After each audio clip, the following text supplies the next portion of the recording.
అంటే నాకు అందరికి చాలా ఇష్టం. నాకు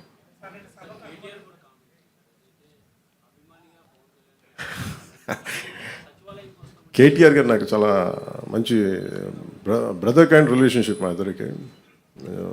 అనేక సందర్భాల్లో కలిసాం. మా ఇద్దరికి చాలా పరస్పర ఇష్టాలు ఉన్నాయి. పాలసీల్లో ఒక ఒక మాట అటుంటుంది ఇటుంటుంది, కానీ ఆయన ఏమన్నారు నేను చూడలేదు. నాకు తెలిసి ఆయన తప్పుగా ఏం మాట్లాడుకుంటారు, నాకు తెలుసు అదే అనుకుంటా.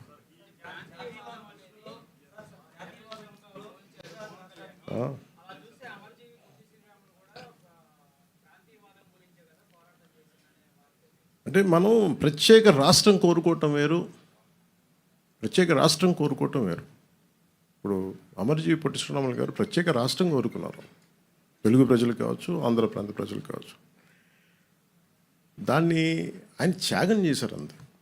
ఆయన కూర్చోబెట్టి గొడవ పెట్టలేదు.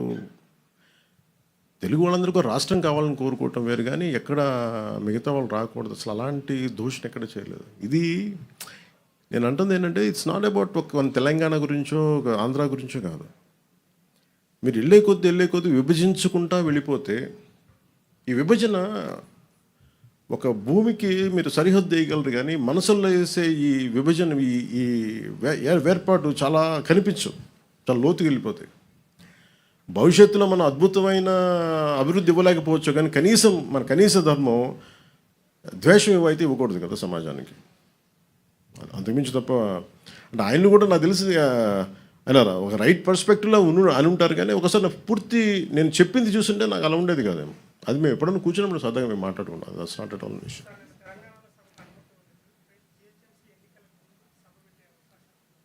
ఎంతకాలం ఆపుతారు సార్ ఎక్కడైనా సరే? ఇప్పుడు ఇలా అయితే మీరు నాకు తెలిసి తెలంగాణ అంతా కూర్చోబెట్టి, తెలంగాణ నిజంగా చెప్పాలంటే తెలంగాణ పోరాట స్ఫూర్తి చాలా ఎక్కువ. ఇప్పుడు నేను కూర్చోబెట్టి ఇక్కడున్న మా నాయకులు ఎవరు పోటీ చేయట్లేదు కదా, ఇక్కడున్న ఆంధ్ర నాయకులు ఎవరు ఎక్కడ వెళ్ళట్లేదు. అక్కడ కూర్చున్నది పూర్తి తెలంగాణ బోర్న్ అండ్ బ్రాట్, అది పూర్తి నేలబిడ్డలు, అక్కడ భూమిపుత్రులు. వాళ్ళు పోటీ చేస్తారంటే ఆపేది ఎవరండి? వాళ్ళు సభ పెట్టుకుంటారంటే ఆపేది ఎవరు? ఎంతకాలం ఆపగలరు? ఇజ్ ఇట్ యాంటీ కాన్స్టిట్యూషనల్ కదా. ఈవెన్ తెలంగాణ పోలీసు కూడా అదే చెప్తారు కదా, ఒకరోజు ఆపగలరు, 2 రోజులు ఆపగలరు, కానీ అలా తెలుసు ఎక్కడ ఆప్ చేయలేదు, జరగదు కూడా. అది ఉన్న ఏదో ఒక మేబీ ఆ సందర్భం నాకు తెలిసి ఒక్కళ్ళు కూర్చొని చేసింది కాదు, ఏదో అది చిలికి గాలి వల్ల అయింది అనుకుంటున్నాను. అంతకుమించి నిజంగా చెప్పాలంటే నేను అడిగారు మన ఛానల్లో కూడా, మన కొంతమంది జర్నలిస్ట్ సోదరులు కూడా అడిగారు, ఏదైనా కాన్స్పిరసీ ఉంటుంది అంటే. ఏముంటుంది కాన్స్పిరసీ? ఏదో ఒకళ్ళు కూర్చోబెట్టి మాట్లాడి కాకపోతే దేనికి తక్కువ అంటుకుంటుందంటే, మన దేశంలో బతకడం మన హక్కు కదా. మన హక్కుని ఇప్పుడు నేను కూర్చోబెట్టి ఈరోజు ఆర్టికల్ 370 రద్దంటే, నువ్వు కూర్చోబెట్టి కాశ్మీరీ పండితులు మీరు ఇక్కడి నుంచి వెళ్ళిపోండి అంటే, అవన్నీ ఎటు తిరిగినాయి, ఎటు వచ్చినాయి? అలాంటి కొద్దిమంది మాట్లాడటం దేశానికి శ్రేయస్కరం కాదు. నాకేదో జరుగుద్దని కాదు, నాకేం జరుగుద్ది, నాకు దాని గురించి అసలు ఇబ్బంది లేదు. ద్వేషం, ఒక విద్వేషాలకి ద్వేషాలకే ఒక ముగింపు పలకాలనే కదండి. విద్యార్థులు ఏం ద్వేషం ఉంటుంది, యువతలో ఏం ద్వేషం ఉంటుంది. ఇప్పుడు ఇందాక కలిసినప్పుడు వాళ్ళు కూర్చోబెట్టి ఇద్దరు భార్యాభర్తలు ఇద్దరు, ఒకళ్ళు నల్గొండ నుంచి, ఇంకొకళ్ళు ఇక్కడే మన గుంటూరు నుంచి, సంబంధ బాంధవ్యాలు ఉంటాయి, వ్యాపారాలు. నేను అది కూడా చెప్పాను. ఆంధ్రాకి వచ్చి ఎంతమంది 2014 నుంచి 24 దాకా, ఇప్పుడు నాకు తెలియదు కానీ నా కాంట్రాక్ట్స్ నేను చూడను, కానీ 14 నుంచి 24 దాకా ఎంతమంది తెలంగాణ కాంట్రాక్టర్స్ ఇక్కడ కాంట్రాక్టులు తీసుకున్నారు? అలాగే తెలంగాణలో ఎంతమంది ఆంధ్ర కాంట్రాక్టర్స్ అక్కడ కాంట్రాక్టులు చేశారు? నేనేమంటున్నానంటే, ఇవన్నీ మీరు జరుగుతున్నప్పుడు ప్రజల మధ్య ద్వేషం దేనికని? అవి తీసుకురాకుండా ఒక కైండ్ ఆఫ్ రిక్వెస్ట్ అది సార్. నాకు నిజంగా తెలియదు సార్. ప్రాబ్లం నేను నిజంగా చెప్తాను కదా, నాకు మా వాళ్ళు పోరు పెడితే వెళ్ళాను సార్. నేను మా వాళ్ళు 12 సంవత్సరాల నుంచి అడుగుతున్నారు. నాకు తెలుసు వెళ్తే ఏదో ఒకటి అంటారు, మళ్ళీ నాకు ఎందుకులే అని చెప్పి నాకు 12 సంవత్సరాలు వెయిట్ చేసిన తర్వాత, పుష్కర్ కాలం తర్వాత అంత ద్వేషం ఉండదని అనుకున్నాను. మా వాళ్ళని అడిగితే ప్రేమగా వెళ్ళాను. దానికి నాకు నిజంగా సభకి అనుమతి ఇచ్చుంటే చాలా ఈజీగా చిన్నగా అయిపోయేదేమో, నాకు అదే అనిపిస్తుంది.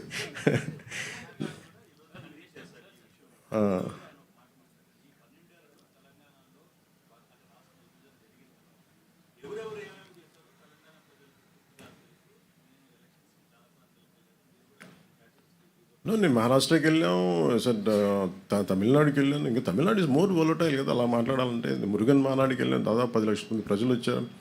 I was the chief guest there.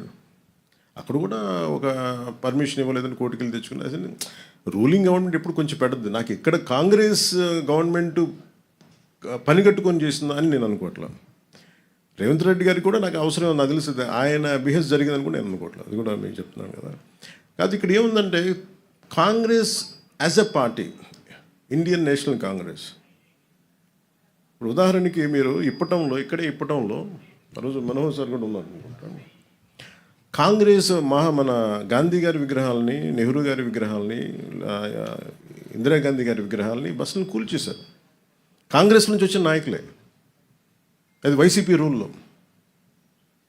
వాళ్ళ సొంత కాంగ్రెస్ నుంచి వచ్చిన వైసీపీ నాయకులు తనయులు స్టార్ట్ చేసిన పార్టీ కూల్చేసింది కాంగ్రెస్ దిమ్మలు. వాళ్ళు మాతృ సంస్థ నుంచి వచ్చి అలాంటి దానికోసం మేము కదా కూర్చోబెట్టి మాట్లాడి హైలైట్ చేసింది ఆ రోజున.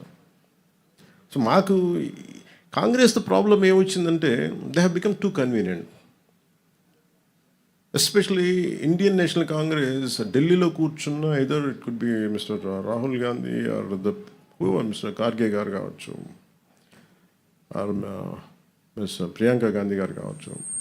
I think they should, when they were running a national party, I hope they'll look at how their leaders are performing in each and every state. When you want to have a national integrity, when you can go to Wayanad and you can compete, you can contest. But here, in a neighboring state, where I have a home, that was my home, Hyderabad was my home, is my home. Maybe politically I'm not there, but Hyderabad is my home. I have a party, recognized political party. I have a right to assemble. I have a right to address a meeting. And suddenly, how could they deny permission? It's not something they had done, but as a policy, if Mr. Rahul Gandhiji has to speak so much about India, first let them correct their own mistakes in their own backyard. They are so shallow.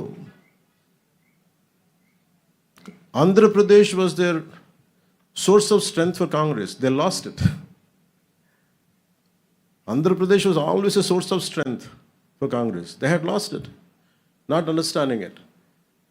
Even మొన్న కూడా చెప్పాను, I'm never against division of Telangana and Andhra. Burgula Ramakrishna Rao garu లాంటి మహానుభావులు తెలంగాణ రాష్ట్రానికి ముఖ్యమంత్రిగా ఉండి, నిజాంకి స్టేట్కి ముఖ్యమంత్రిగా ఉండి, తెలుగు జాతి ఐక్యత కలిసి పాపం చేస్తే పాపం ఆయన త్యాగం చేశారు. నాకు తెలిసి ఆంధ్ర వాళ్ళలో కూడా అంత త్యాగం లేదు, అంత గొప్ప మహానుభావుడు ఆయన.